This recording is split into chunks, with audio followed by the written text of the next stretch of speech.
Bonjour à tous et bienvenue dans La Légende. Dans La Légende, c'est l'émission qui retrace l'histoire de vos émotions. On parle de cinéma, de littérature, de manga, de jeux vidéo, bref, on parle de culture. Et aujourd'hui, on s'attaque à un mastodonte, c'est à peu près le cas de le dire, puisqu'on va parler de Jurassic Park.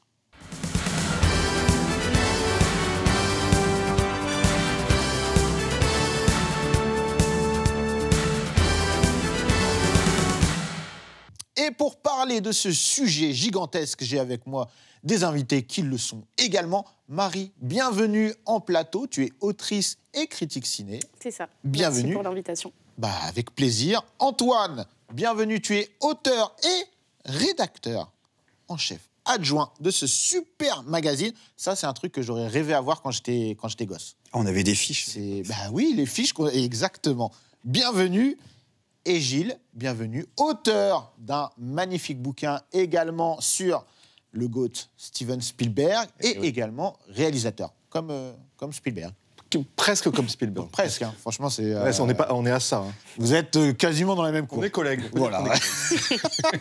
Bon, bienvenue. Alors, on a un sujet incroyable aujourd'hui, puisque Jurassic Park a révolutionné le cinéma sur bien des plans. Je vous propose qu'on commence par le début. Avant le film, c'est un roman.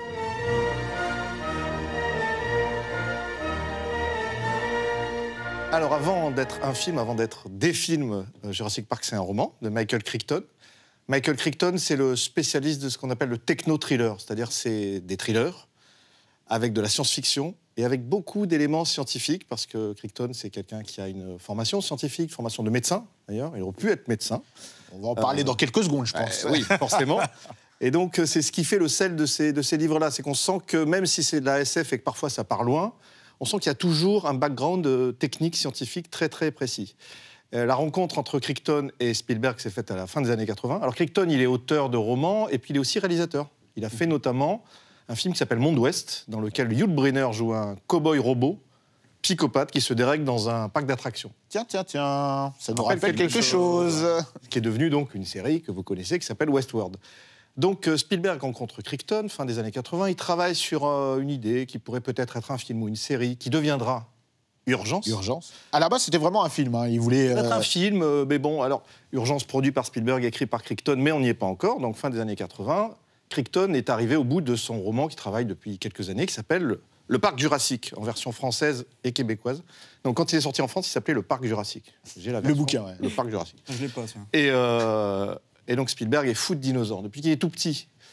À l'époque, alors nous, évidemment, trouver des jouets de dinosaures, c'est super facile maintenant, on en trouve partout, mais à l'époque, il n'y en avait pas tellement. Donc il fabriquait, il prenait des bâtons de glace, c'était des squelettes de dinosaures, plus ou moins. Il les enterrait dans son jardin, puis une semaine après, il les déterrait, il jouait au paléontologue, déjà. Donc forcément, c'est un roman qui n'était pas encore sorti. Hein, mais... Oui, il paraît que dès que l'auteur a parlé de dinosaures, ça a éveillé tout de suite la curiosité de Spielberg. Je pense qu'on est tous comme ça. Quand on était petits, les dinosaures, c'était... Puis lui, il a grandi aussi avec les films de Ray Harryhausen, le Monstre des Temps Perdus, 1 million d'années avant Jésus-Christ, avec Raquel Welch en peau de bête aussi. Mais il y avait aussi des dinosaures. Et je l'aime bien, c'est un super film. Hein. Mais c'est vachement bien. Ou La Vallée de Gwangi, où il y a des cow-boys qui capturent des dinosaures. Enfin, tout ça, il a grandi aussi avec ça. Donc il a eu envie d'en faire un film. Mais bon, pour en faire un film, techniquement, on n'y était pas encore. Voilà. Donc après, qu'est-ce qui se passe, Marie il a vendu le livre, les droits du livre à Spielberg. C'était prévu. Hein. Parce que moi, on m'a dit qu'il y avait d'autres réalisateurs sur la brèche quand même. Oui, il a été proposé. Il y avait Joe Dante. Cameron aussi voulait acheter les droits du film. Il voulait faire quelque chose de plus sombre. Quand il en a parlé récemment. Il disait que lui, il voyait quelque chose de plus sombre, un peu comme son Alien. C'est vraiment quelque chose de un peu dark. Et il dit qu'il est très content que Spielberg avait fait un blockbuster familial et que ça n'aurait pas du tout été le même film. Et je pense que les deux auraient été intéressants, mais je pense que ça n'aurait pas eu l'aura de Jurassic Park. Et on ne serait peut-être pas là pour consacrer une émission entière au film aujourd'hui. Parce que Gilles, tu seras d'accord avec moi, Jurassic Park, le film, est une interprétation du roman. Cameron aurait pu en faire une autre. Ouais. Oui, parce qu'au final, il y a pas mal de choses qui ont été changées par rapport qui ont été adoucies par... C'est violent, déjà. La violence, c'est beaucoup moins graphique. En tout cas, il y a pas mal de choses qui se passent hors champ et elle est un peu gommée. Bizarrement, je trouve que Le Monde Perdu, le film, Oui, ressemble beaucoup plus au... Dans l'esprit, ressemble un petit peu plus, mais c'est sans doute pas un hasard, parce que Spielberg, entre Jurassic Park 1 et Jurassic Park 2, il réalise la liste de Schindler, il n'est plus le même homme. Donc il a une approche très différente et sans doute plus crue de la violence aussi. Oui, parce que là, pour recontextualiser en termes de date, c'est une période où il enchaîne beaucoup de projets. Et quand il va commencer Jurassic Park, on va y venir après, mais il termine Hook. Et juste après, il enchaîne la liste de Schindler. D'ailleurs, c'est le deal avec Universal, en fait. Ils lui disent, on produit d'abord un gros blockbuster avec des dinosaures, et ensuite, tu feras ton projet, parce que la liste de Schindler, c'est le projet qui lui tient à cœur depuis une dizaine d'années. C'est aussi une adaptation de roman, mais c'est quelque chose de beaucoup moins blockbuster et grand public, parce que c'est un film de 3 heures en noir et blanc sur la Shoah. Donc, ça n'a pas le côté attractif de Jurassic Park. Et d'ailleurs, sur la fin de Jurassic Park, sur la post-prod, il aura déjà commencé le tournage de la liste de Schindler, et il va travailler sur les deux en même temps. Donc, c'est quand même assez fou de s'imaginer qu'il va travailler la journée à son film sur la Shoah et le soir sur la post-prod d'un film avec des dinosaures qui est une espèce de ride hyper fun. C'est vraiment les deux films opposés dans sa filmo qui est fait en même temps, quoi. Clairement. Et pour revenir donc à cette genèse, donc il y a l'achat des droits. Donc tu disais, Marie, c'est Universal qui va proposer ce deal. Après, ça va assez vite, en fait. En fait, il y a un problème technique qui se pose. Comment on va les montrer, ces dinosaures ? On est 91, 92 à peu près, et Spielberg, lui, pense que l'idéal... Parce que lui, en fait, il veut filmer des animaux. Et ça, ce serait intéressant qu'on en parle. Il veut pas filmer des monstres. Il veut pas filmer des monstres, il veut pas faire Godzilla. Il veut que... Ni King Kong, d'ailleurs. Ni King Kong. Pourtant, c'est un grand fan de King Kong et Godzilla, et il y a des clins d'œil évidents. La porte de Jurassic Park, c'est la porte de King Kong. D'ailleurs, Jeff Goldblum dit, mais il y a quoi derrière cette porte ? Il y a King Kong, donc bon, c'est très assumé, et encore plus dans le 2, puisque le bateau s'appelle le Venture, qui est le nom du bateau qui ramène King Kong à New York. Mais nous nous égarons. Et donc, je ne sais plus du tout ce que j'étais en train de penser. Comment présenter les dinosaures. Voilà, on était déjà aux effets spéciaux. Voilà. Et alors, donc, il veut des animaux, lui. Donc, il prend un paléontologue qui va être son consultant, qui est Jack Horner. Et comment faire des dinosaures réalistes ?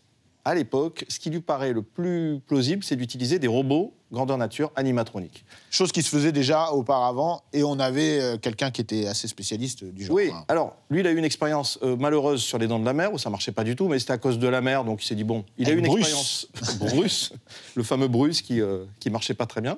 Et grâce à ça, le film est un chef-d'œuvre. Je pense que s'il avait mieux marché, on aurait peut-être trop vu le requin.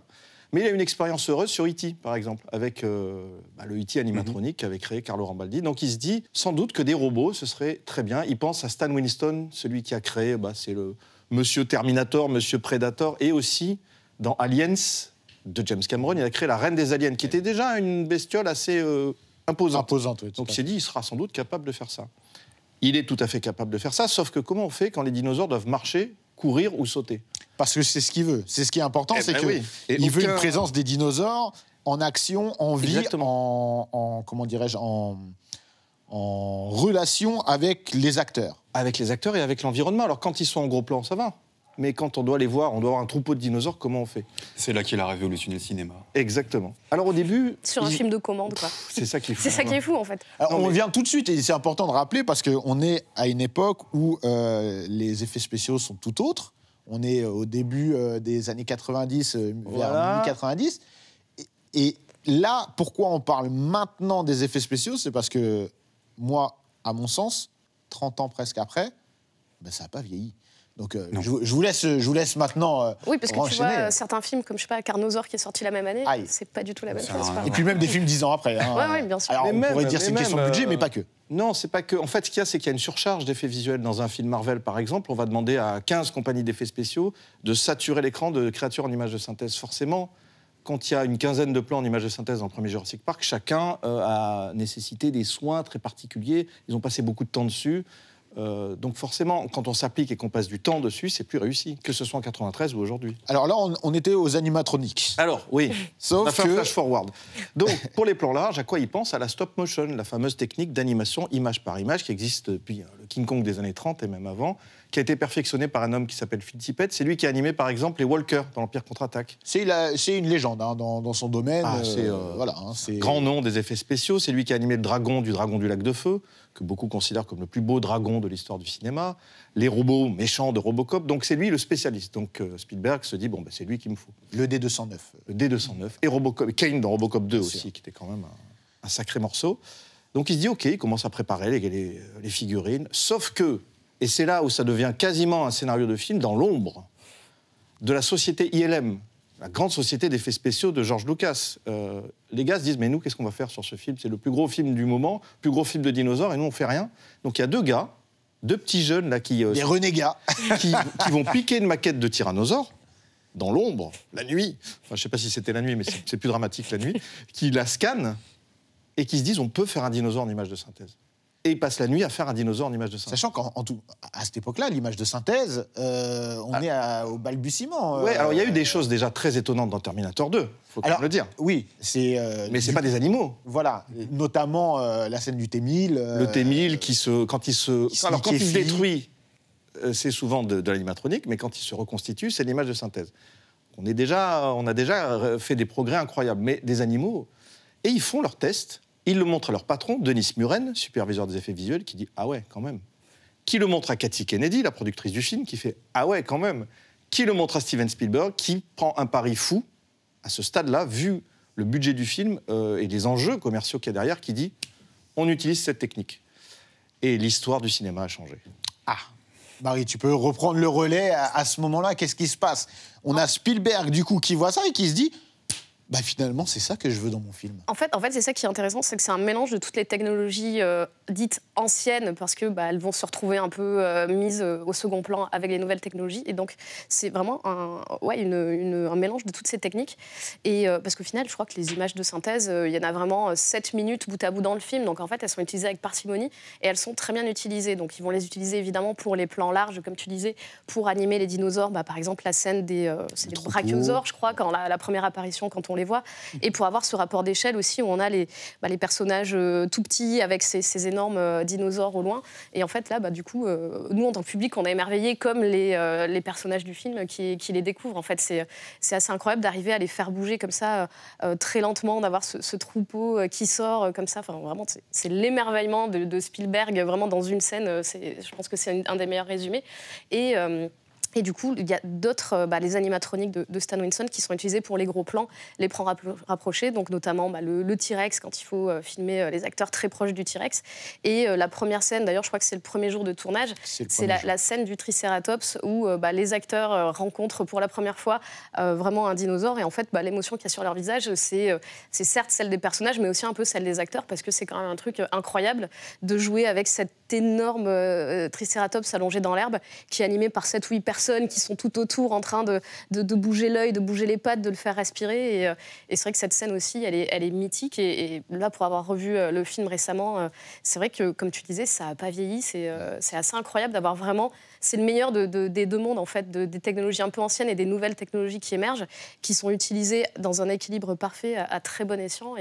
Et du coup, il y a un côté aussi très méta dans le film, et je pense qu'on y reviendra plus tard. Mais c'est ce qui est intéressant sur cette scène, c'est que Spielberg a voulu la tourner au tout début pour que les acteurs prennent conscience de ce qu'ils allaient accomplir, parce que c'était un film extrêmement ambitieux, mais très difficile aussi à retranscrire pour les acteurs. Quand on voit le Triceratops comme ça, il y a... Enfin, toi, ça t'a fait quoi, d'ailleurs? Moi, j'étais gamin, je l'ai vu au ciné. Puisque t'en as fait ton métier, au final. Directement, ouais. J'ai pas voulu axer ça, j'ai pas fait d'études là-dedans, mais oui... Clairement, ça m'a passionné. J'étais scotché quand je l'ai vu pour la première fois, le Triceratops. C'était ma scène favorite, en fait, parce qu'elle est émouvante. Voilà. Alors, bien entendu, le T-Rex et tout ça, ils sont impressionnants. On est scotchés, les raptors et tout. Mais le Triceratops, il te fait tirer une larme, quoi.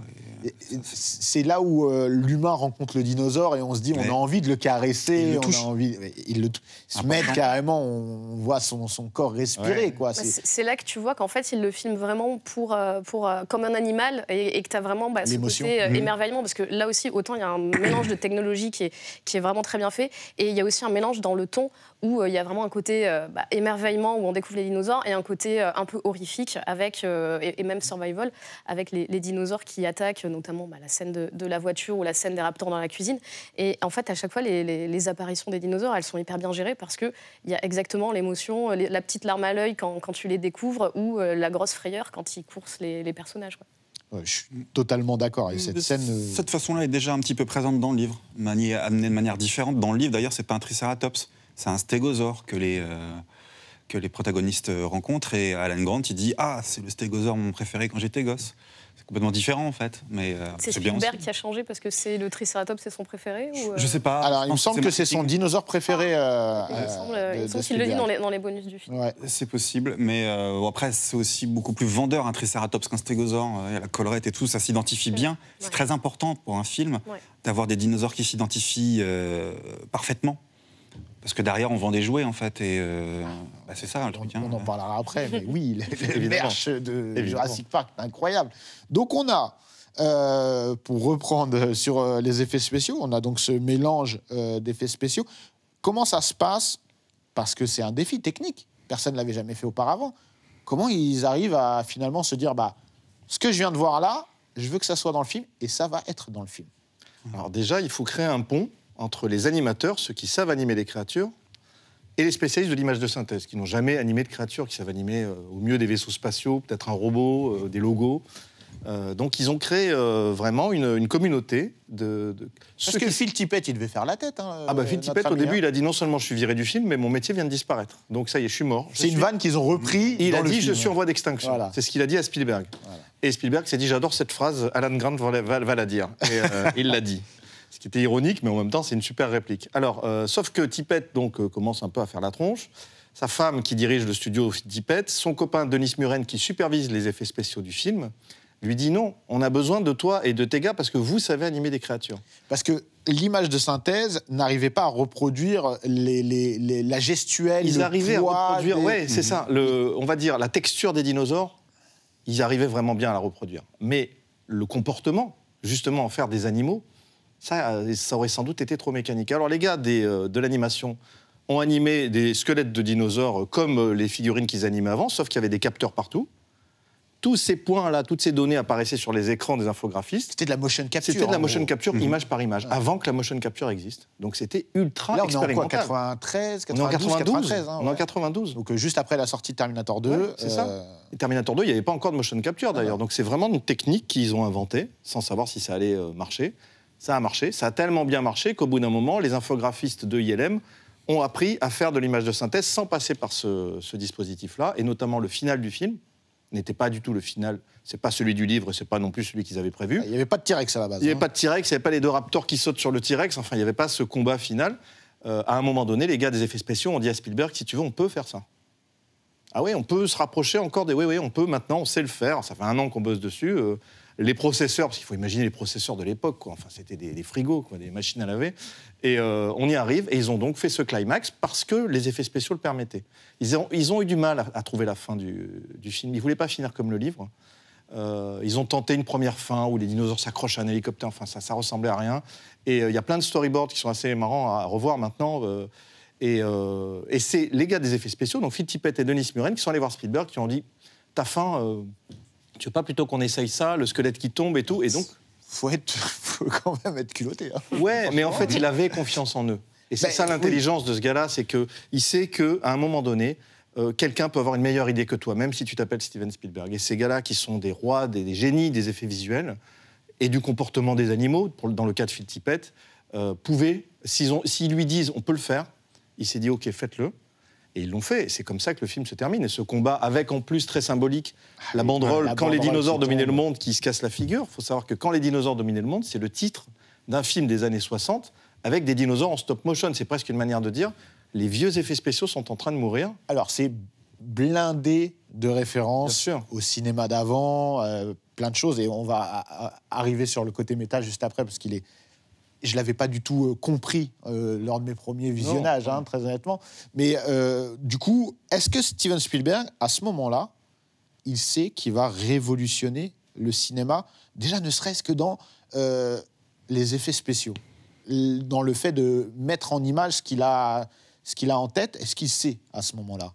Je pense que quand on fait une révolution, on ne le sait pas forcément au moment où on le fait. C'est deux visions qui s'affrontent. Mais non, mais ce serait intéressant d'avoir ton point de vue. À mon avis, lorsqu'ils ont fait ça, ils ont utilisé la technique qui leur paraissait la plus adaptée aux besoins du film. Mais ils avançaient à tâtons, quoi. Ils n'étaient pas sûrs de leur coup. Et la révolution, elle était déjà un peu arrivée avec Terminator 2, pour être honnête. Terminator 2, quand on a vu ça, pour ceux qui sont assez vieux comme moi pour l'avoir vu au cinéma, On s'est dit, mais qu'est-ce qui se passe sur cet écran? J'ai jamais vu ça. On avait vu avant Abyss avec le tentacule aquatique, on avait même vu avant, produit par Spielberg, le secret de la pyramide avec un vitrail, un chevalier vitrail qui sort du vitrail pour se battre. On se disait, mais comment ils ont fait ce truc-là? Mais pour moi, la différence avec Terminator 2, qui est un film que j'ai découvert pas en salle mais en VHS après sa sortie, j'avais vraiment c'était un effet waouh, mais Jurassic Park, il y a en même temps ce côté réaliste. Oui. Qui fait que, ce qui est fou, c'est que, évidemment, c'est des dinosaures, etc., donc ça nous paraît fantastique, mais en même temps, ça nous connecte avec vraiment quelque chose, comme si on pouvait rencontrer le lendemain un dinosaure, quoi. C'est parce qu'on est liés aux dinosaures, ils ont réellement existé. Voilà. C'est pour ça qu'en fait, les gamins, quand ils grandissent, bon, d'abord, on a des tas de jouets et tout ça, on parlait de Musclor tout à l'heure, mais tout ça, c'est pas sérieux.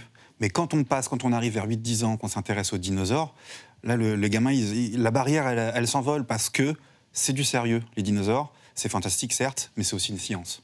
Voilà. Et ça, c'est intéressant. Et là, on peut se permettre de se lancer à fond dans cette passion. C'est pour ça qu'il y a énormément de gamins, tous presque, qui sont complètement passionnés par les dinosaures. Ils ont raison. Je me suis passionné de dinosaures un petit peu avant, comme je le disais tout à l'heure hors antenne, avec un dessin animé qui s'appelait Dino Riders. Ouais. Et Jurassic Park, on reviendra après, mais ça a déclenché une dinomania. C'est comme ça qu'on l'a appelé. Carrément, ouais. Mais ouais, d'accord, je comprends ce côté avec le fait réel, l'existence des dinosaures. Et puis, c'est un truc qu'on a tellement fantasmé étant enfant et qui n'avait jamais eu de retranscription aussi réaliste. Donc, c'est en ça que, pour moi, et chose qui était incroyable, c'est par la suite... Je ne sais pas si vous avez connu la console, la PlayStation, il y avait un CD de démo avec un tyrannosaure qu'on pouvait contrôler. Et ce tyrannosaure, c'était celui de Jurassic Park. Et là, le premier truc qu'on a dit, nous, étant gosses, quand on avait la manette entre les mains, on ne pouvait rien faire, si ce n'est le diriger. Hein. On s'est dit, mais en fait, on a Jurassic Park entre les mains, quoi. Ouais. C'était devenu la référence. Après, de toute façon, encore aujourd'hui, on le disait tout à l'heure, Marie, honnêtement, le film, il n'a pas vieilli en termes visuellement. Il n'y a rien qui me choque quand je le vois. Il n'y a rien. Non. Et en plus, il est malin, Spielberg, parce qu'il a retenu des leçons des Dents de la Mer, où parce que son requin ne marchait pas, il a beaucoup joué sur le hors-champ. Il y a des tas de choses qu'on ne voit pas. Ou alors on voit un petit bout de truc qui nous évoque le requin. Il fait pareil dans Jurassic Park. On se souvient tous de la scène du gobelet, avec l'eau qui est mythique. Et on ne voit rien. On entend juste... Et on voit ça qui tremble et on se dit, il y a un truc énorme qui est en train d'arriver. Et après, on le voit. Mais il joue, il retient au maximum, il tire sur l'élastique. On va le voir. Et après, on le voit. En fait, c'est un film qui joue vraiment sur la frustration du spectateur, parce que tu veux les voir. Et non, tu les vois. Et Goldblum, il le fait d'ailleurs. Il joue, il tape sur la caméra, il dit, oh, il y a des dinosaures dans votre parc de dinosaures. Il met vachement de temps. Il se passe, je sais pas, peut-être 1 heure avant qu'on commence à voir un dinosaure. Ça, même un petit peu plus, il me semble. Hein. En fait, je crois que tu vois les brachiosaures de loin à 20 minutes. Mais déjà, tu as la toute première scène qui a été rajoutée. Je crois que c'est pas le début du roman non plus. De l'attaque du raptor pendant le transfert, où tu vois juste, je crois, une griffe, un œil, et c'est tout ce que tu vois. Et tu vois la violence qui, elle aussi, est hors champ, parce qu'il l'attrape et il lappe un des travailleurs dans la caisse de transfert, et on le voit pas. Donc dès le début, on sait qu'il y a un danger, on sait qu'il y a un truc, mais on les voit pas. Et justement, cette scène du verre qui tremble avec le bruit du pas, c'est pareil. On a attendu qu'il mange la chèvre, on l'a pas vu manger la chèvre, on a vu les raptors manger une vache ou je sais pas quel animal, mais on les a pas vus, on voit pas parce que ils sont sous les arbres comme comme l'aileron du requin. Tu ne vois que l'aileron. Là, tu vois qu'un œil ou un petit bout où tu sais qu'ils sont là, mais tu les vois pas. Et c'est pour ça aussi que la scène, en fait, il y a une énorme iconisation des dinosaures. Et c'est pour ça que la scène de l'attaque de la voiture par le T-Rex, elle est iconique parce que, en fait, tu l'attends. La mise sous tension, en fait, tout au long. Et il n'y a pas que les effets spéciaux. Il y a la manière de les mettre en scène. C'est une vraie adéquation entre les génies des effets spéciaux et le génie de Spielberg qui dit là, on montre pas. Là, on montre. Mais on montre pas trop, et puis après, on montre pas. Et aujourd'hui encore, c'est pas évident de savoir, quand on voit la scène notamment du T-Rex qui attaque la voiture, dans quel plan c'est une marionnette grandeur nature et dans quel plan est en image de synthèse. C'est juste la logique qui nous permet de comprendre que, OK, on voit ses pattes, on voit qu'il bouge, on voit la queue, donc a priori, il est en image de synthèse. Et parce que maintenant, on a le recul aussi, on a appris beaucoup de choses. Mais malgré tout, même si notre œil est exercé, il y a un plan où même la voiture est en image de synthèse, c'est pas évident de s'en rendre compte aujourd'hui encore. Ouais, moi, je l'ai appris en regardant les bonus il y a quelques années. Je me suis dit, ah oui, en effet, là, c'est de l'image de synthèse, je n'avais pas du tout... moi, quand je le regarde, je cherche pas à comprendre, je profite. Mais oui, moi, c'est des questions que je ne m'étais pas posées à la base. C'est une fois que j'ai commencé, nous, on a montré le film dans les séances du Ciné-Club que j'organise, donc j'ai commencé à me poser beaucoup de questions que je ne m'étais pas forcément posées. Mais c'est vrai que, comme tu dis, en fait, ça se passe et tu te demandes pas comment ils l'ont fait. Parce qu'en fait, et justement, c'est ça aussi que tu vois, c'est à ça que tu vois que les effets sont réussis. C'est quand tu te poses pas la question de comment ils l'ont fait. C'est que c'est une évidence, c'est que tu as l'impression que c'est un film où on a filmé des vrais dinosaures, quoi. Et puis ce que j'aime bien aussi, c'est que ça reste une époque où les effets spéciaux étaient digestes. Tu as parlé un petit peu tout à l'heure des productions de Marvel ou autre chose. Moi, tout ça, ça me fait l'effet d'une pizza qui est trop chargée, en fait, quoi. Et au bout de 10 minutes, j'ai mal à la tête. En fait, je suis fan de Marvel et de tous ces films-là, c'est pas la question. Mais à un moment donné, c'est exactement... Il y a une indigestion, c'est-à-dire qu'on est complètement anesthésié. On voit un dinosaure, waouh, on voit 1000 dinosaures. Bon, OK, il y a 1000 dinosaures, mais... il y a un problème d'échelle, quoi. Et je vais me permettre quelque chose, c'est que le film a bientôt 30 ans. Moi, j'ai pas vu un film aujourd'hui, hors de la saga Jurassic Park, qui a montré aussi bien les dinosaures. Il n'y en a pas. Voilà, tout simplement. Alors que ça a ouvert la voie à plein de choses, mais on a eu des dinosaures complètement éclatés en CGI, dignes d'un jeu PS2 mais pendant tu sais, c'est le problème, enfin, je sais pas si c'est un problème, c'est le problème de Spielberg. Quand il s'attaque à un sujet, tu peux plus rembobiner derrière. Quand il fait Le Soldat Ryan, tu peux plus faire le film de guerre comme on faisait avant. Mais quand il fait Jurassic Park, tous les dinosaures ressemblent à ceux de Jurassic Park. Même ceux moins réussis du King Kong de Peter Jackson s'inspirent de ceux de Jurassic Park. Et à un point qu'il a influencé la paléontologie, ça c'est le cœur de mon métier. Voilà, alors l'exemple le plus probant, c'est le Vélociraptor. Alors on a tous, vous voyez en tête le Vélociraptor. En fait, ça n'existe pas. Surtout personne ne connaissait ce dinosaure avant. Non, le vrai Vélociraptor, c'est une dinde en fait, avec des dents. Et le pire, c'est le Dilophosaure. Alors là, il l'a rétréci parce qu'il a besoin d'interaction avec son personnage de Ninedri. Il lui a inventé la collerette, il lui a inventé du venin. Ah, tout ça, ça n'existe pas. Ah non, ça n'existe pas. La collerette, on aurait retrouvé des. On aurait retrouvé des tests, on aurait retrouvé des choses. En fait. Mais le paléontologue qui était avec lui, il lui a pas dit à un moment donné. Bien sûr, mais bon. Il a dû dire on s'en balance. Voilà. Ouais. Dans le roman aussi, dans le roman, Michael Crichton, il parle qu'il a, c'était suite à une interview, qu'il a volontairement pris des libertés artistiques. Son Dilophosaure, lui, je crois qu'il est noir à pois jaune. Alors, on ne peut pas dire que ça n'a pas existé, mais bon, c'est de l'imagination, tout ça. Quoi. Oui. Et donc après, dans tous les autres films où on a vu des dinosaures, dans tous les documentaires ou autre chose, les gars, ils n'ont pas cherché à comprendre. Dilophosaure, collerette, Vélociraptor, 2 mètres. Donc, la référence... Il a influencé la paléontologie. C'est incroyable. Donc, Jurassic Park est devenu la grammaire des paléontologues, en tout cas pour le cinéma. Je vous rassure, je corrige tout ça dans mon livre de manière très élégante. Dans celui-ci, du coup. Oui. Voilà, que je rappelle. Et voilà, et beau dossier sur Jurassic Park aussi dans le magazine. Donc, en fait, tiens, moi, j'ai une question. Je ne sais pas si je peux me permettre de poser des questions. Bien sûr. À l'époque où Jurassic Park est sorti, on s'est dit, bon, en tout cas le tyrannosaure, ok, il n'est pas du tout comme avant dans les vieux films où il était debout, il ressemble à ça. Ouais. Mais depuis, j'imagine que la paléontologie a fait des progrès, donc les dinosaures de Jurassic Park ne sont pas du tout réalistes finalement. C'est un peu compliqué, mais moi j'ai envie de te dire, parce que je l'aime, oui. Voilà, avant, les tyrannosaures, ils se baladaient un petit peu comme des kangourous, on les voyait appuyer sur leur queue, tout ça, avec des pattes comme ça pour attraper les choses, alors qu'en fait aujourd'hui on sait que non. Steven Spielberg et Jurassic Park, ils ont modernisé la vue rétrograde qu'il y avait d'avant, déjà avec un tyrannosaure à la position horizontale. Et ça, on le sait, on le savait déjà à cette époque-là, c'est comme ça qu'il se déplaçait. Donc là, on peut dire merci à Spielberg d'avoir remis les choses comme ça, parce que si à cette époque-là, il avait décidé de faire un tyrannosaure kangourou, je pense qu'aujourd'hui, on en aura encore un. Ouais. Et ça, c'est dommage. Juste ça, c'est une grande révolution, et pour ça, on peut lui dire merci. Alors, après, il y a beaucoup d'amalgames. On voit des ptérosaures, t'en parlais tout à l'heure. Tout ça, c'est pas des dinosaures, en fait. C'est des reptiles. Et il y en a, comme ça, amalgame avec Vélociraptor, Dilophosaure. Le Diplodocus, moi, je le trouve merveilleux. Il y a des petits problèmes de proportion, mais ça va, globalement, je trouve ça génial. Bon, il n'a pas tout extrapolé ça va. à outrance. Okay, ça va, on est rassurés. Merci, Steve. Alors, on a parlé du casting principal des dinosaures, mais j'aimerais qu'on revienne sur le casting des acteurs.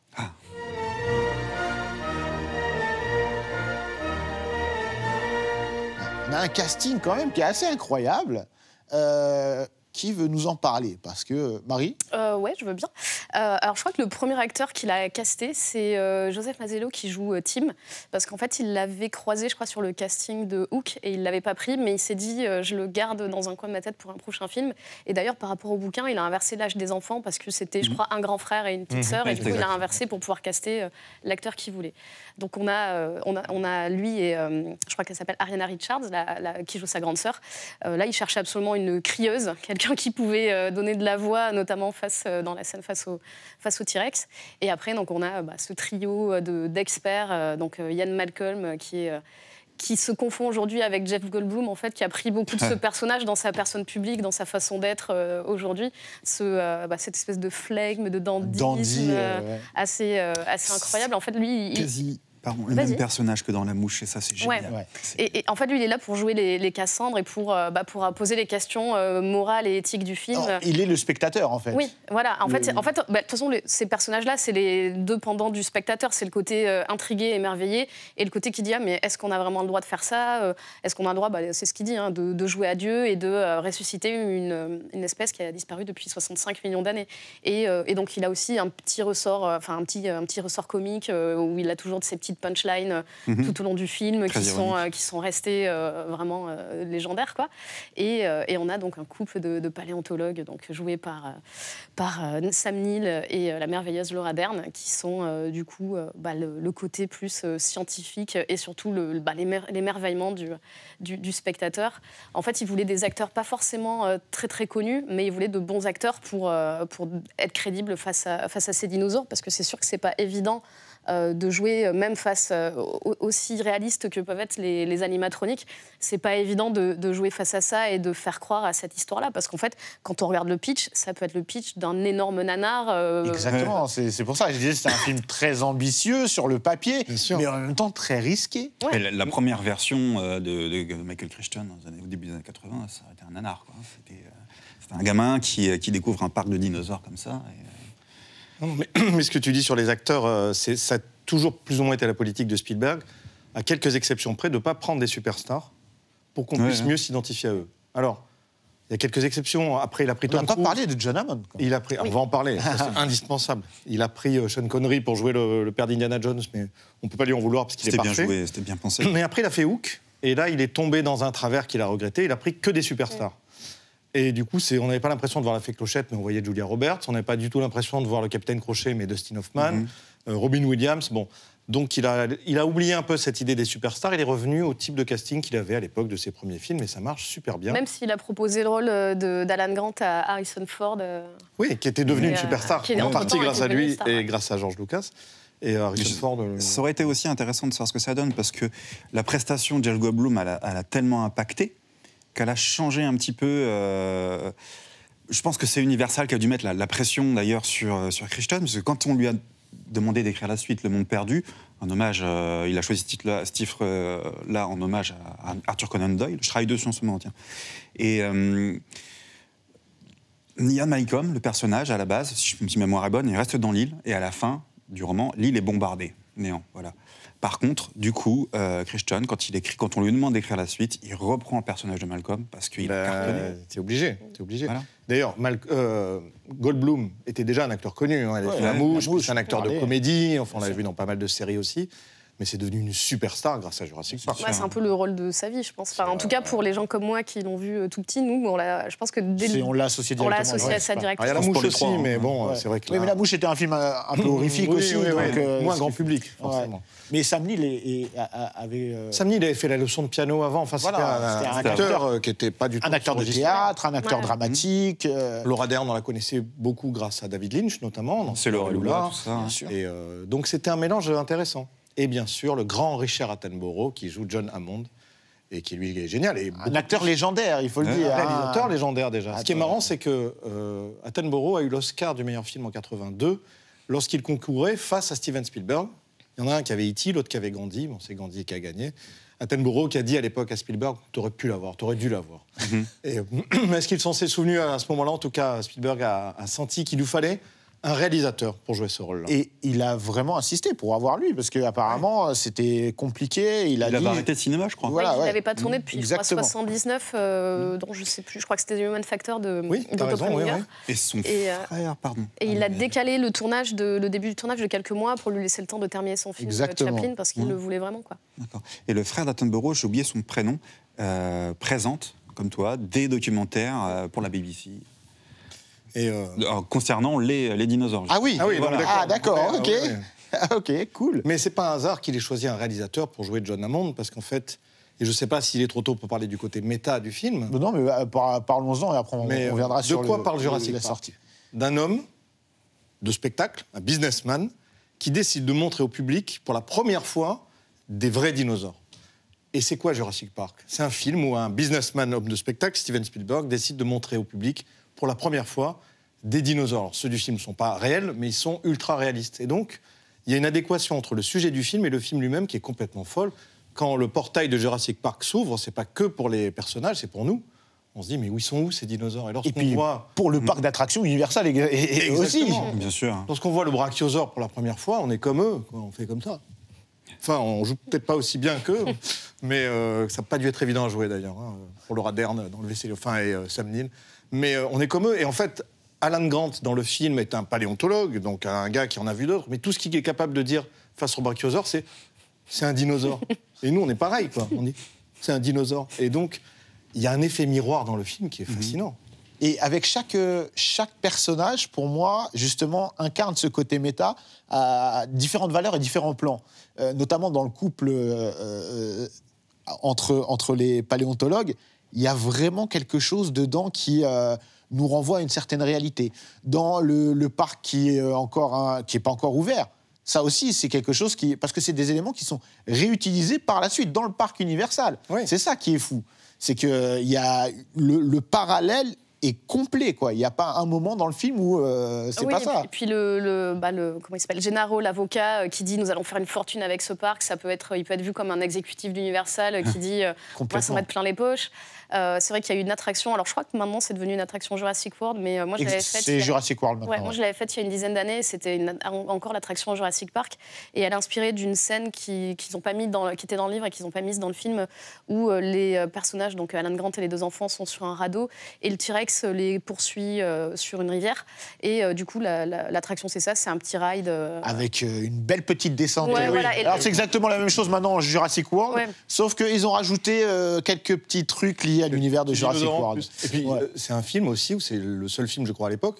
Après, ils l'ont fait de manière parodique dans Wayne's World, où on voit le merchandising du film dans le film. C'est ça. Tout ce qu'on voit à l'intérieur qu'ils proposent, c'est on voit la boutique disponible avec les t-shirts, les jouets. Oui, parce qu'en fait, le logo du parc est l'affiche du film. Ouais. Et d'ailleurs, c'est devenu après la couverture du bouquin avec le titre qui est devenu Jurassic Park en français. Fou, quoi. Et en fait, même je crois que quand il y a ce plan sur le merchandising, je crois qu'il y a le bouquin qui est The Making of Jurassic Park, qui est en fait un vrai livre sur le making of du film, mais là qui est un livre comme s'il était le livre sur du parc. Et même Spielberg avait fait un magazine qui s'appelait, je crois, Jurassic News, dans lequel il parlait c'était un magazine comme s'il parlait vraiment des avancées du parc, et tu pouvais trouver ça, alors dans les cinémas, j'imagine aux États-Unis, parce que moi j'avais pas vu ça ici, mais voilà, en fait, il y avait vraiment tout un truc, c'était un début de marketing viral. En fait, il n'y avait pas d'internet, mais c'était relayé à la fois par le film et par des magazines. Alors, je pose une question.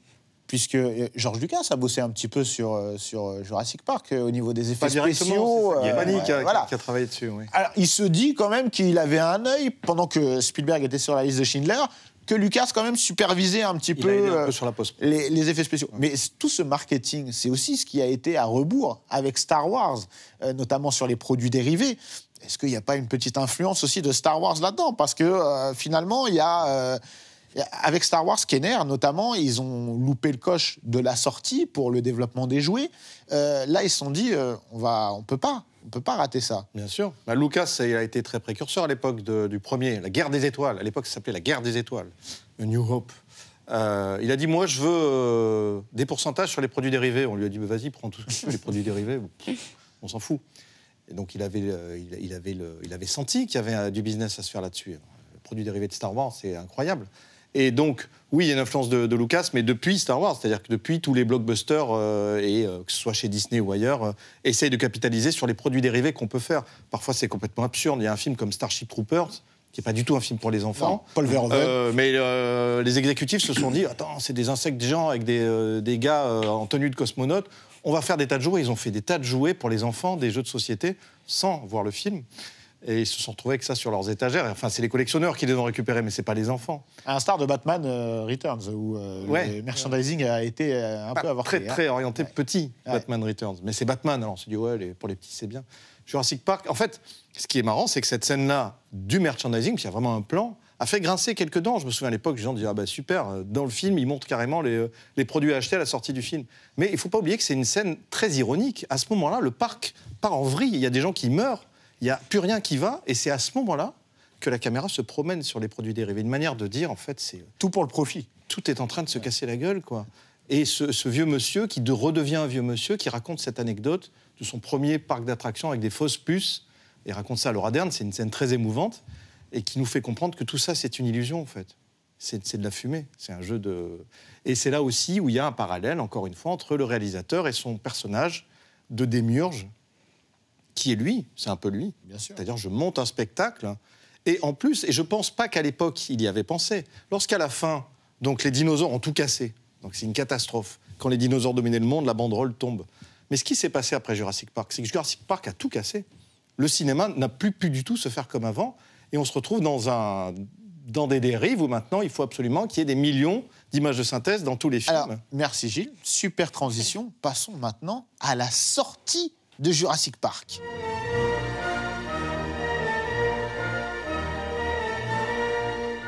Parce que depuis tout à l'heure, on parle du film, de la pré-production, du casting. Qu'est-ce qui se passe à la sortie de Jurassic Park ? C'est la Dinomania. Voilà, on a eu une préparation quand même. J'ai l'impression que, de toute façon, on avait des sorties décalées, nous, en France, par rapport aux États-Unis. Très décalées, je crois que c'était en juin aux États-Unis et en octobre chez nous. Ouais. C'était octobre ? Comme ça, il me semble. Ouais. On a l'impression qu'on a vu venir ce qui se passait aux États-Unis, donc on nous a préparé un petit peu le terrain en France. Ouais. On s'est dit, la Dinomania va nous toucher. Et là, ça a été un raz-de-marée. Déjà, le film, comment il est reçu ? Comment il est perçu par les critiques, par le public ? En fait, c'est drôle parce qu'en France, il sort au moment où on est en plein débat sur l'exception culturelle française. Et en fait, il sort vraiment face à Germinal. C'est vraiment deux salles, deux ambiances, littéralement. Et la critique française pousse Germinal comme le rempart contre l'impérialisme américain et les blockbusters décérébrés. Et le film, un peu comme Avatar aujourd'hui, en fait, on loue la prouesse technique, mais on dit que c'est un film un peu concon, un peu idiot. Voilà, c'est des gros dinos qui se tapent dessus. Et en fait, c'est très facile de retomber sur les critiques de l'époque qui disent voilà, on s'en rappellera pas, ça fera pas date, comme en fait beaucoup de films comme ça. Comme Star Wars. Que les gens n'ont pas compris. N'ont pas compris. Et c'est exactement la même chose avec Avatar 2 en ce moment, et c'est toujours ces débats, sauf que à l'époque, il n'y avait pas Twitter et qu'aujourd'hui, c'est amplifié par tout ça. Mais c'est vrai que moi, à l'époque, je ne l'ai pas vu en salle, j'étais un peu trop jeune, mais dans la cour de récréation, on ne parlait que de ça. Et je me souviens que des dinos, il y en avait partout. En fait, je crois qu'à l'époque, ils ont lancé... quasiment 1 millier de licences avec des marques différentes en France. Les fascicules. Ouais, t'avais les vignettes Panini, les trucs comme ça. Ah oui. On parlait des Kenner, mais avec Germinal, il n'aurait pas eu tout ça. Non. C'est vachement plus différent. Un petit Renault dans ta boîte de céréales, je suis sûre que ça aurait bien marché. Il est très profond, il est bien et tout. Mais alors, on a cette réception critique mitigée, on va dire. Mais par contre, le public, lui, il fonce. Ça devient le film le plus rentable de l'histoire du cinéma. Ouais, parce qu'il coûte 65 à peu près millions de dollars. Donc avec l'inflation aujourd'hui, ça ferait un peu plus de 100 millions, ce qui n'est pas un énorme budget comparé au blockbuster d'aujourd'hui. Parce que pour le coup, il n'a pas dépensé sans compter Spielberg. Tout est vraiment... l'argent est utilisé vraiment à l'économie et chaque centime est utilisé.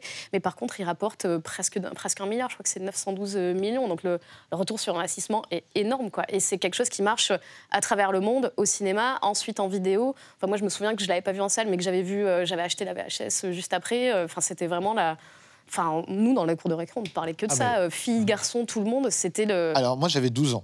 Je vais vous raconter un petit peu ma vie. Et j'habitais pas à Paris, mais j'étais à Paris chez mon père à ce moment-là. Et ma tante m'a amené voir Jurassic Park. Je me rappelle encore quand on s'est préparé, ironie de ça, c'est qu'il y avait La Mouche qui passait à la télé ce jour-là. Et j'ai demandé à mon père qu'il me l'enregistre. Et moi, je suis parti voir Jurassic Park avec ma tante. Et c'était à Place Gambetta dans le 20e. Et je me souviens encore les sensations que j'ai eues en découvrant Jurassic Park. C'est un des films, pourtant j'ai beaucoup de coups de cœur et des films qui m'ont marqué, mais Jurassic Park, ça m'a marqué, je pense, comme très peu de films m'ont marqué. C'est-à-dire qu'il y a eu une telle énergie dans le film, un tel changement, une telle immersion, ça peut paraître paradoxal, que ce film, je me souviens encore les sensations. À chaque moment clé du film, c'était fou. Et pareil, dans la cour de récréation, tout le monde parlait de ça. Et je suis désolé, j'ai fait une chose que je ne recommande à personne de faire. J'avais volé un magazine de jeux vidéo à l'époque. Je n'avais pas d'argent. Parce qu'à l'intérieur, il y avait une casquette Jurassic Park issue du jeu Océan, qui était l'éditeur à l'époque. Et je voulais absolument cette casquette. Et donc, je suis parti voir le film. Et après, j'avais ma casquette Jurassic Park. Et c'était parti. Là, c'était fichu. Après Jurassic Park, c'était que les dinosaures, partout. Partout. Et puis il y a eu plein de films plus ou moins réussis qui essayaient de surfer. Alors il y a eu plein de toutes petites séries B, je ne sais plus qui parlait de Carnosaur tout à l'heure, Carnosaur 2, Carnosaur 3, et puis Préhysteria. Enfin, il y a eu plein de petits films à 2 balles, et puis d'autres qui ont essayé d'être un peu plus sérieux, mais et les effets spéciaux n'arrivaient pas à suivre. Mais oui, la Dinomania partout, et alors dans tous les produits dérivés. Mais c'est vrai qu'ils nous ont préparé, et puis ce logo, quel génie. Iconique. C'est-à-dire qu'il n'y a même pas besoin de marquer le titre. C'est ça, parce qu'en fait, tu peux parler aux enfants qui ne savent pas lire. En fait, tu le reconnais. Moi, je me souviens de harceler mes parents pour tout le... Je me souviens que j'avais une trousse, j'avais plein de trucs. Enfin, on avait tous... Non, mais c'était vraiment dans la cour de récré. Ah, moi, j'ai les baskets, moi, j'ai ça. Enfin, c'était n'importe quoi. C'était devenu une marque. Exactement. Jurassic Park est devenu une marque à ce moment-là. Et tout le monde a voulu s'engouffrer. Alors, je parlais tout à l'heure des fascicules. C'est vrai qu'on avait des magazines où le premier, c'était 1 franc. Désolé. Et t'avais je me rappelle, c'était un T-Rex phosphorescent. Je sais pas si vous vous souvenez de ce T-Rex à construire. D'accord. Ah oui. C'est le squelette. Oui, exactement, le squelette. Où t'as le premier os et puis après t'achètes jamais les autres. Donc parce que ça coûte une fortune. Oui, c'est ça, un prix d'appel. Tu voyais le squelette du T-Rex construit dans la publicité et t'en rêvais. Après, il y a eu les vignettes autocollantes. Je me souviens qu'il y avait des griffes de raptor. Je sais plus si c'était dans les céréales ou quoi, mais j'ai mangé beaucoup de céréales à cette époque-là. Moi, j'avais un petit raptor en plastique. Quand on appuyait sur les jambes, la bouche s'ouvrait et puis il s'accrochait. Oui, parce que c'était le Kenner. Kenner a sorti toute une gamme de jouets qui était très réussi d'ailleurs. Incroyable. Ils étaient bien. Ils n'ont pas raté le coche comparé à. Ah non, ils l'ont bien senti. Et puis, on était à une époque aussi un petit peu plus avancée par rapport à Star Wars, où le transmédia commençait véritablement. Donc, on a eu toute une série de jeux vidéo qui étaient différents parfois selon les plateformes, que ce soit sur Mega Drive, sur Super Nintendo, ou même Game Boy et NES aussi à l'époque. On en avait pour tout le monde. Alors, à ce moment-là, Hollywood, est-ce qu'ils se disent tout de suite il faut qu'on continue il faut qu'on fasse une suite. Oui, mais en fait, ils se disent qu'il faut qu'on continue. Évidemment, il faut qu'on fasse une suite. Spielberg, lui, il est parti faire la liste de Schindler, donc il n'a plus trop la tête à ça. Déjà, comme tu l'expliquais très bien, pendant qu'il tourne en Pologne le jour, la nuit, on lui envoie des images de dinosaures en lui disant « Qu'est-ce que tu penses là, le tyrannosaure, il brille bien ?» Et bon, c'était un cauchemar pour lui, mais en même temps, enfin, même techniquement, c'était balèze. Il fallait lui envoyer des images par satellite. Même sur ça, en fait, c'était quand même c'était déjà de la haute technologie. Déjà, Ah oui, parce que c'était pas un WeTransfer. Et donc, effectivement, George Lucas a aidé, semble-t-il, à prendre quelques décisions, parce que là, Spielberg, il n'avait pas la tête à ça. Mais même quand il en parle aujourd'hui, il dit que cette période, elle est un peu floue pour lui, que c'est une période où il travaillait beaucoup. Et il a détesté. Mes souvenirs sont plus... Ce qu'il disait, c'est qu'il s'est mis à détester Jurassic Park. Parce qu'il n'en pouvait plus des dinosaures. Il en a eu marre, il ne voulait pas le voir. Alors, il avait déjà détesté Hook, donc maintenant Jurassic Park. Il détestait Jurassic Park parce qu'il fallait qu'il se tape le montage et le remontage et le re-remontage, et lui, il était dans Schindler. Il a apprécié Jurassic Park vraiment lorsqu'il a vu en salle avec du public, et qu'il a vu le public pousser des grands cris à chaque fois qu'un dinosaure surgit. Et là, il s'est dit, j'ai réussi mon coup. C'est chouette de voir le public comme ça. Il a accepté de faire Le Monde Perdu, pour plusieurs raisons, mais la raison principale, c'est que lui était en train de monter son propre studio, DreamWorks, et qu'il avait ce deal avec Universal. Il fallait que, OK, je vous fais votre deuxième Jurassic Park, puis après, je monte mon DreamWorks. Donc il l'a fait. Est-ce qu'il l'a fait plus ou moins en traînant des pieds? Je ne sais pas. Il y a ce plan quand même assez étonnant du début du film où on voit Ian Malcolm, donc Jeff Goldblum devant la jungle. Et puis il se met à bâiller, ça me saoule, et on dézoome, on se rend compte qu'on est dans le métro. C'est presque un plan qui nous dit, bon, les gars, ok, allez, on va le faire, Jurassic Park 2, mais bon. C'est une rupture de ton avec la scène précédente qui ouvre, parce que le film ouvre quand même sur une petite fille qui se fait manger par les consommatrices, je crois. C'est la scène d'ouverture du roman. Ouais, du roman qui avait été écarté, parce que justement, on disait tout à l'heure qu'il y avait pas mal de choses qui ont été écartées du roman, du premier, pour faire un film moins sombre. Et là, en fait, il l'ouvre par une scène sombre écartée. Donc, et même le film, je crois qu'il s'ouvre sur un plan noir. On entend le bruit de la mer, mais il y a un plan noir de peut-être 10-15 secondes qui est assez étonnant pour un film comme ça. Et en fait, il y a le cri de la mère qui voit sa petite fille en train de se faire becter, qui enchaîne sur il y a une Malcolm bouche ouverte. Donc en fait, dès le début, on te dit bon, bah, ça va pas être la même chose, ça va pas être la même ambiance. Ça va pas être le côté émerveillement du premier, là, c'est fini, quoi. Alors, côté émerveillement du premier, justement, moi, pendant longtemps, j'ai pas aimé le 2. J'ai pas aimé Le Monde Perdu. Et je l'ai réhabilité dans mon esprit il y a pas si longtemps que ça. En fait, il est tellement différent. Il est très différent. Déjà, rien que dans l'approche visuelle. À partir de Schindler, Spielberg se trouve un alter ego chef opérateur. Avant, il changeait de chef opérateur. Donc la lumière de ses films n'est pas toujours la même. Celle du premier Jurassic Park, elle ressemble un petit peu à ce qu'il avait fait Les Nuits un peu avec E.T. ou avec Indiana Jones. En tout cas, ce côté très Hollywood, malgré tout. Bleu, noir. Voilà. Et là, il a un chef opérateur européen qui lui amène une photo beaucoup plus réaliste, beaucoup plus ouatée, enfin très différente, plus proche du cinéma européen. Et Le Monde Perdu est éclairé comme ça. Et donc, Le Monde Perdu ressemble presque à un film de guerre, à un film sale, boueux. Il pleut dans le premier Jurassic Park, mais il pleut de manière très graphique. Là, c'est pas très graphique, c'est pas très beau. Quand des dinosaures bouffent des humains, c'est pas très beau, quoi. Enfin, je dis pas que c'est ce beau, mais aussi on a envie de voir des dinosaures qui mangent des humains. Mais là, c'est sale, quoi. C'est crade. C'est un film qui met mal à l'aise, je pense. C'est peut-être pour ça que quand on l'a vu, j'ai eu la même réaction que toi. Quand je l'ai vu, je me suis dit, c'est quoi ce film, quoi? C'est bizarre. C'est pas ça que j'avais envie de voir. Et en même temps, quand je vois tous les dinosaures qui attaquent le campement, je me dis, waouh, il y a plein de dinosaures, c'est super. Mais je dirais que c'est un film où il a voulu faire autre chose. C'est normal. Il pouvait pas faire pareil. Moi, je m'attendais, avec mes yeux d'enfant, je m'attendais à avoir une suite à proprement parler, avec dans le même univers, véritablement, etc. C'est pour ça que j'ai mis beaucoup de temps à le digérer et à l'apprécier. Mais maintenant, c'est un film que j'aime beaucoup, en vrai. Il est différent, mais il a énormément de qualité. Il y a un truc qu'on a complètement passé sous silence, j'ai envie de dire, mais c'est le score de John Williams qui est incroyable. C'est criminel. Parlons-en. Oui, il faut le dire.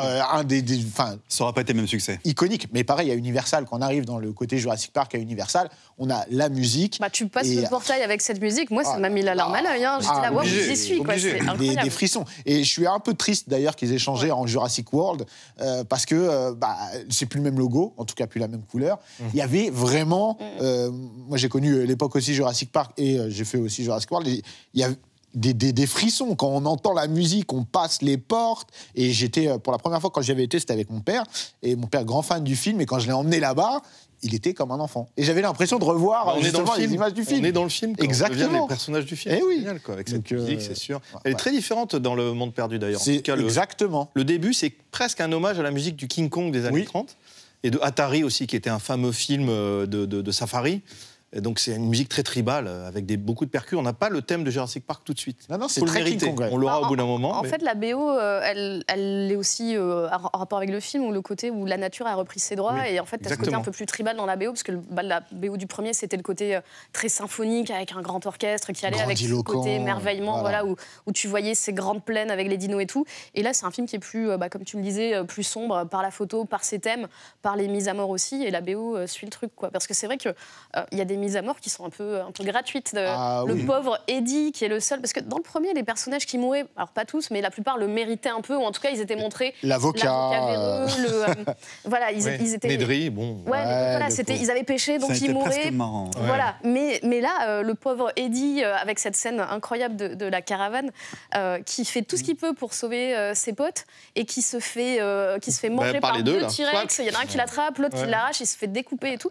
C'est très cruel. Et puis la scène est longue, parce que en fait, il a un fusil pendant tout le film, et au moment où il en a besoin, il essaie de l'attraper dans sa voiture, il n'y arrive pas. Enfin, vraiment, jusqu'au dernier moment, t'espères qu'il va s'en sortir, et il s'en sort pas du tout. Et en fait, le film, vraiment, il te dit ça, il te dit bon, là, maintenant, c'est fini, tout le monde peut mourir, la nature reprend ses droits, et vous avez voulu créer des dinos et ramener une espèce à la vie, et là, maintenant, vous avez les conséquences, quoi. Et en parlant de... je repense à un truc, on a parlé du casting, mais le premier, on a omis quand même Samuel L. Jackson.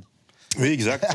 Alors qu'il joue pas longtemps, mais suffisamment pour se faire becter. Désolé pour ceux qui n'auraient vu le film. Et comment il s'est retrouvé là C'était pas encore une superstar, Samuel Jackson, à l'époque. Il était connu, mais il n'avait pas fait Pulp Fiction. C'était avant Pulp Fiction. On le revoit maintenant. Et puis, on se rend compte aussi que chez Spielberg, de temps en temps, il y a des acteurs super connus qui jouent des petits rôles parce qu'ils sont dans un film de Spielberg. Et même aujourd'hui encore, des fois, on a... dans le casting, une tête ultra connue, mais qui est content de venir faire une apparition. Comme dans Hook, d'ailleurs. Et dans Hook, ils sont beaucoup. Il y a même Glenn Close qui joue un pirate. Il paraît qu'il y a Michael Jackson aussi qui est planqué quelque part, mais j'ai jamais réussi à le repérer. Il paraît. Ça, on n'en sait rien.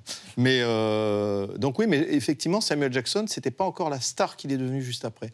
C'est Pulp Fiction, il me semble, qu'il a transformé en superstar. Et c'était 1 an après. Donc il fait une petite apparition, et il finit mal. Comme beaucoup. Bon, pour revenir au Monde Perdu, ça a été quoi sa réception du Monde Perdu C'est une suite, c'est moins bien. Et puis, de toute façon, il ne l'a pas visé pareil. Il n'y a aucune scène émouvante, comme avec le Triceratops dans Monde Perdu. C'est pour ça, en fait, tout à l'heure, tu parlais du ressenti.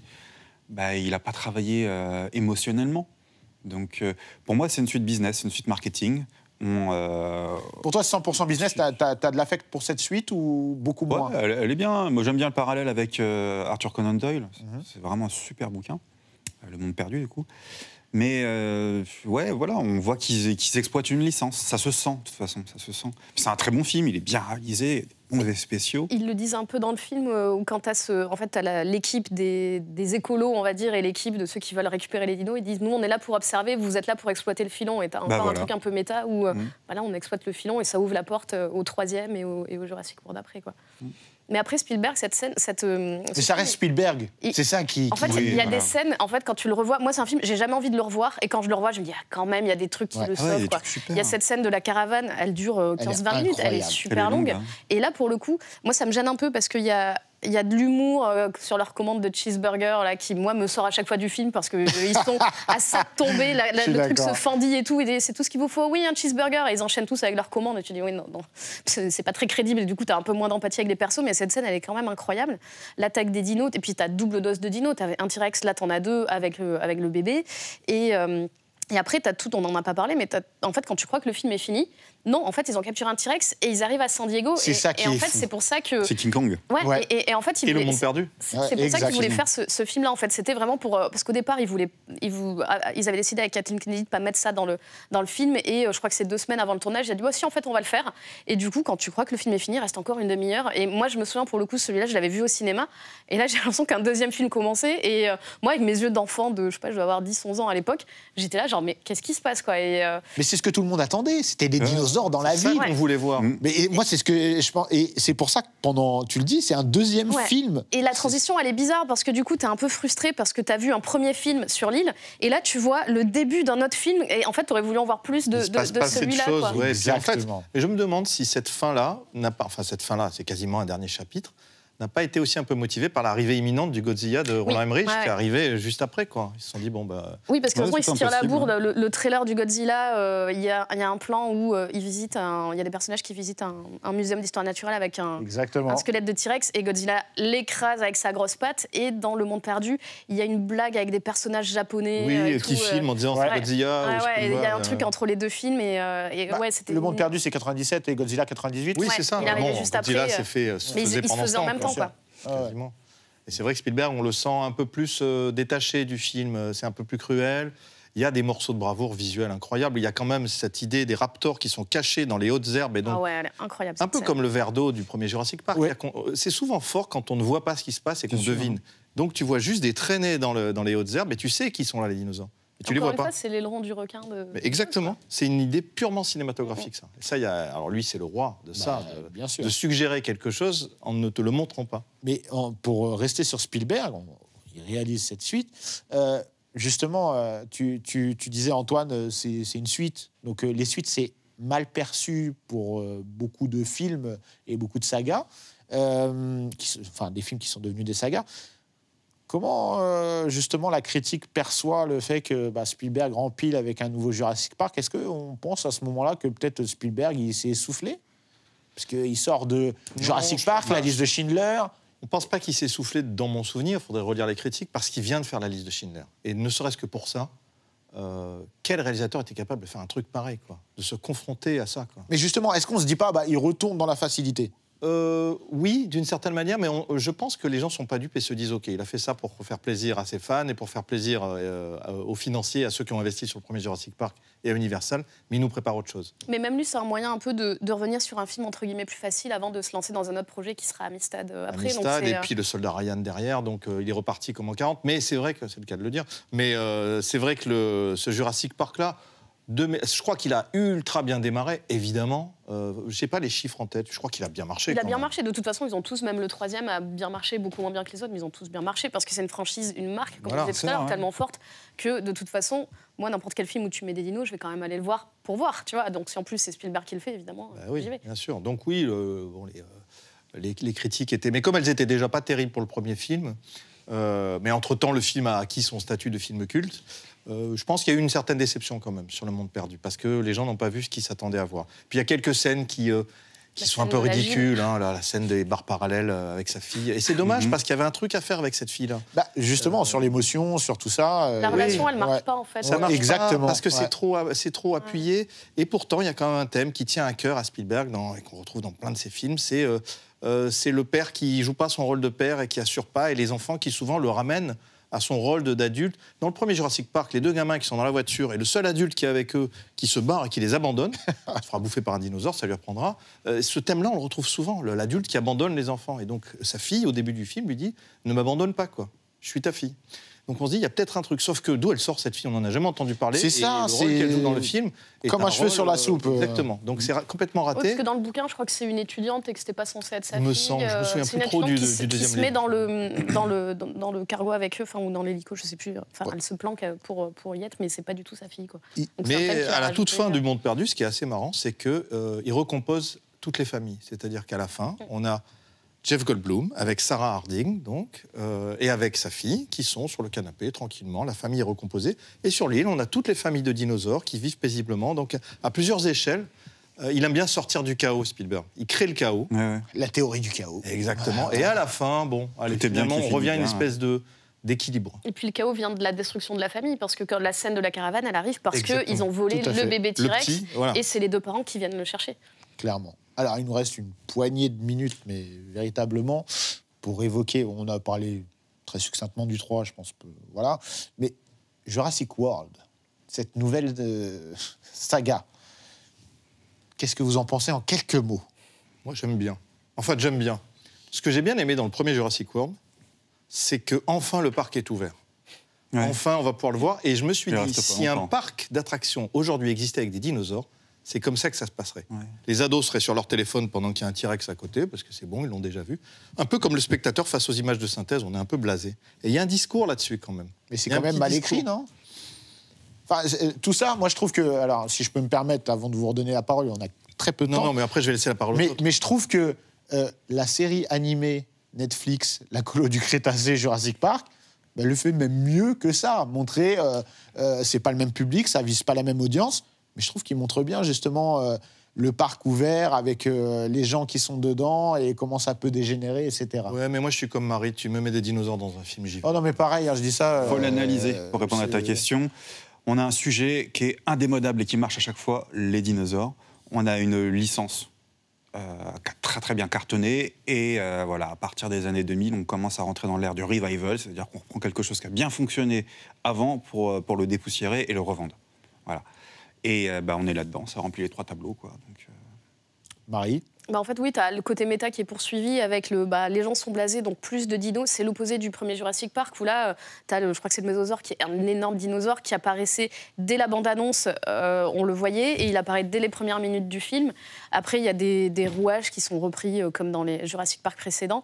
Et moi, vraiment, c'est le tout dernier que j'ai vraiment pas aimé, où tu as l'impression qu'il rejoue vraiment Jurassic Park en ramenant tout le casting, en rejouant les mêmes scènes à peu près sans raison. Et là, je me dis, mais en fait, si j'ai envie de revoir Jurassic Park, je revois Jurassic Park, proposez-moi quelque chose de nouveau, parce que c'est vrai que, comme tu dis, si le parc ouvrait, ce serait comme ça, et il y avait quelque chose d'intéressant à faire, et pas refaire une redite et rajouter cette intrigue très bizarre avec des sauterelles. Enfin, moi, je n'étais pas venue pour voir des sauterelles, j'étais venue pour voir des dinos, et il n'y en a pas tant que ça. C'est pour ça que le 3 contraste avec le premier. Ouais. Je ne sais plus lequel, le 1 ou le 2, il y en a un où j'ai, pour le coup, aimé.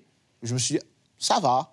et il y en a l'autre moins. Mais le 3, pour moi, il tranche vraiment, et tu te dis que, en fait, ils avaient un potentiel, ils avaient réussi à trouver quelque chose, mais il manque un scénario, quoi. Je crois que c'est le pire. En fait, c'est le pire des projets qui se font aujourd'hui pour ressusciter des franchises et où vraiment tu fais des appels du pied, des petits coups de coude aux spectateurs en disant hey, regarde, c'est le même personnage, regarde, il est habillé exactement pareil. Genre, en 30 ans, il a le même chapeau, la même chemise, il n'a pas du tout évolué.